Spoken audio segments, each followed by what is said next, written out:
Howdy, gun people. I said gum, not dumb, although there might be some dummies watching. I said I'd go over a video on this, a little bit of the new techniques that people are doing. Throw on my little vest. You can get these made at just about any sports jersey store. You can tell them it's for a Halloween costume. Keep one in your car.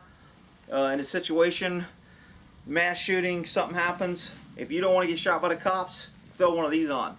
Now I know somebody's going to be like, you can't have one of those. You'll be imitating a cop. You'll be impersonating a police officer. Look, cops don't shoot guys wearing this. We used to wear these. This is all we wore. When we worked plain clothes, we'd usually have our leather belt on just like this. We'd drive around. If we were going to be doing contacts, we'd wear this. If we wouldn't, we wouldn't. We'd just have a cover shirt over our gear. And then before we either kicked the door, went in on a raid, went for an arrest warrant, whatever, we'd throw this little shirt on. In case we got in a jam, we call for cover. When the other officers came in, we want to know we're the good guys. So throwing one of these on, now me being a retired police officer, if I threw one of these on, there would probably still be, are you impersonating?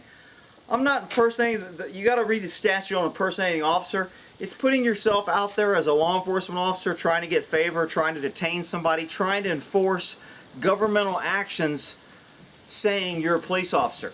But if I just throw one of these on and I'm not trying to enforce, I'm trying to defend myself, I'm trying to protect myself from getting shot by the cops, they're going to have a harder time proving that you're out there trying to impersonate a police officer.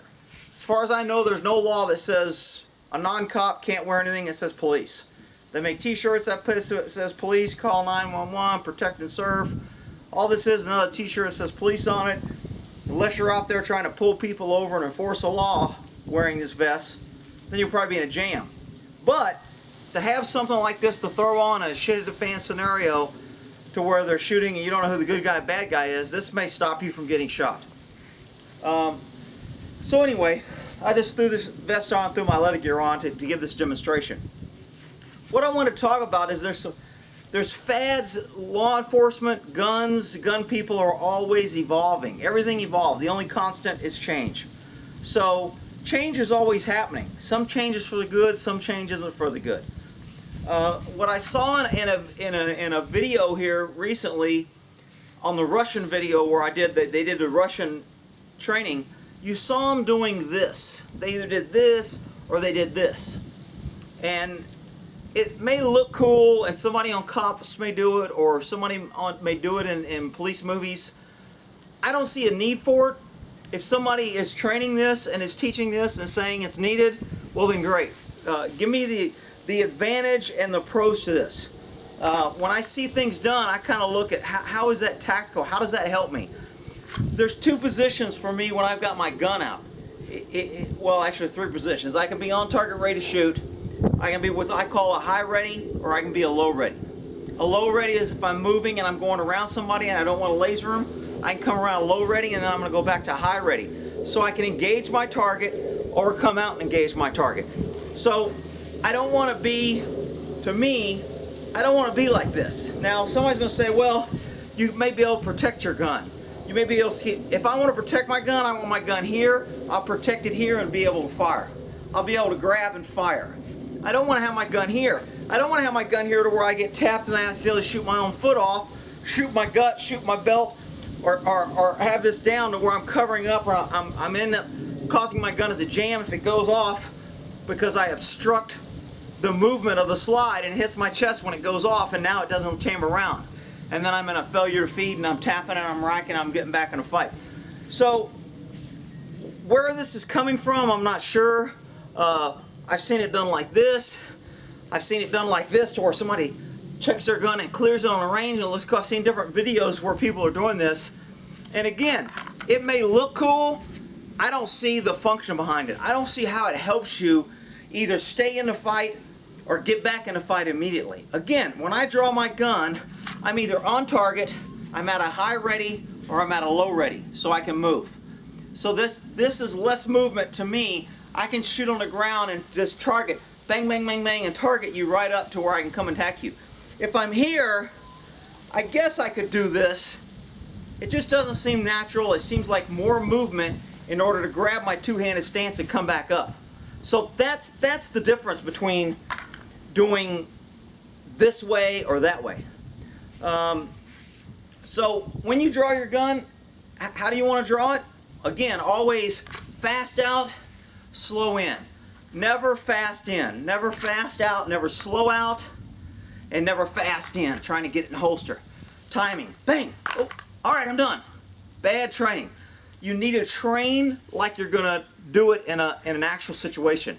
Muscle memory. The more I draw fast and the more I go slow, when I go into my fight or flight mode, and I'm making a page on fight or flight. I'm really doing as much research as I can and gathering a lot of information on this fight or flight to understand all the mechanics that happen, because it's such a complex. I mean, it's easy to say heart rate goes up, your breathing goes up, you get a flush of endorphin, you get extra strength, and you may lose a little bit of hearing. And I mean, that's kind of the short version, but it's really a complex thing that happens in your body, your mind, all your reactions. So I'm going to do a separate page on fight or flight. I'll put a link in here when I finish the page. I'm still doing research and typing it up and getting it posted on the website.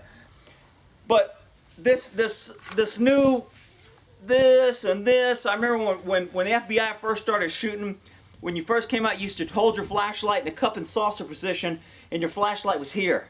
And that way it would help you see. And people were always dropping their flashlight at the range, and it's bouncing off their flashlight when they're shooting, and they couldn't do it. Very awkward stance, but the FBI did it, so it was cool. Then the FBI changed, and they went, oh, put it underneath. That way you can hold it, and then you can lock these elbows by pulling here and pushing here, and it really locks down your gun. Well, this gives you more support for your wrist than this, a single shot. This gives you a little bit more support than the cup and saucer. However, both these I'm not a big fan of, okay? I want a two-handed grip. Now, the flashlight, you can put it in your gun, great. If you want to put it on, turn it on, leave it on, that's fine. Then they were saying, oh no, you don't want to do that because a bad guy shoots at your light and you'll give away your position with the light, so you shouldn't hold your light by your gun. So now the FBI teaches, or they used to teach a long time ago, then they went away to it. They went here, and now I think they're back here. So now you want to hold your gun in one hand, hold your flashlight out here. So if they shoot at the light, it won't hit you and you can return fire. Now I don't know about you, but I'm not running around like this. This isn't a very good standard thing for me. I've never seen a cop do it. If I'm walking in a room or door, I may shine the light first. If I'm entering the door, I may hold it out here with my gun to shine around and see what's going on. But I can't ever remember going in a high-risk situation, taking on a guy with a gun, holding my light out here.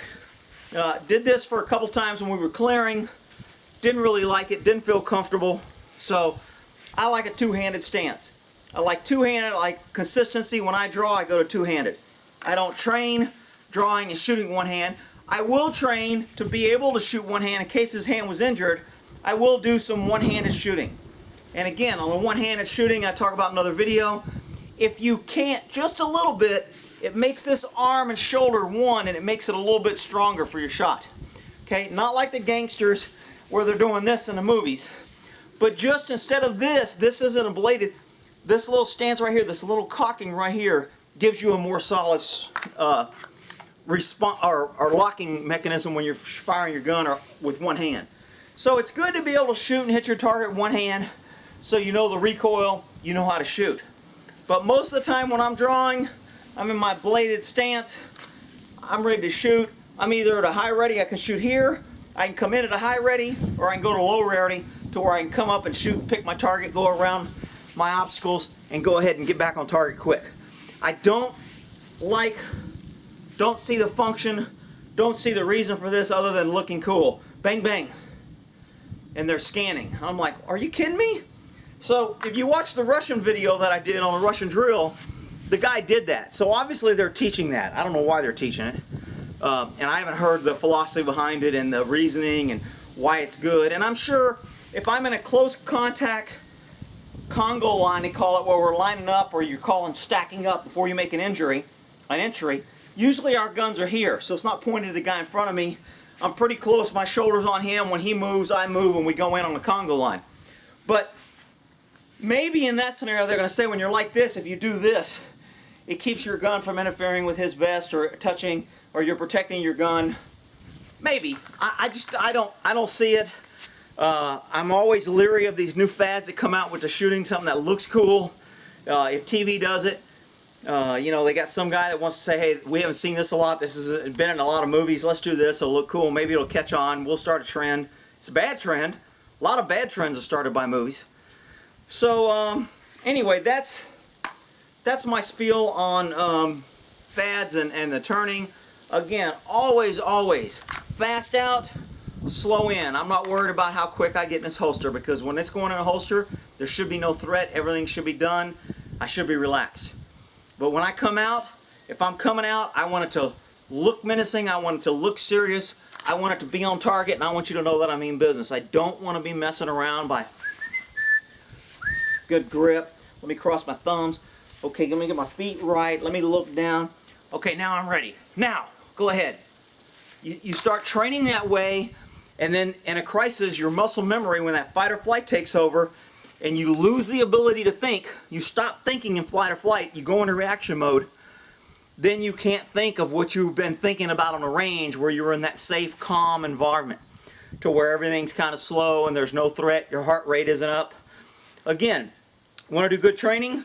Always get your heart rate up. We used to make our guys run, do some relays, wrestle, fight with a guy, do some ground fighting before they got up and shot, so their heart rate would be up, they'd be all pumped up, they'd have the jitters.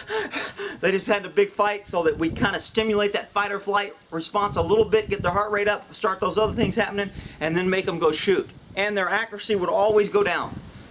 We'd put a guy in a bag suit, and we'd have him beat him with a baton for 2 minutes. 2 minutes beating him with a baton. They're pushing you. Two guys are pushing on you. You're trying to fight off two guys with a baton. Your heart rate's going up. You're getting in this fight or flight. They're pushing you, knocking you to the ground. All of a sudden, time! Now you get up and shoot, and you're like, you have to calm your breath.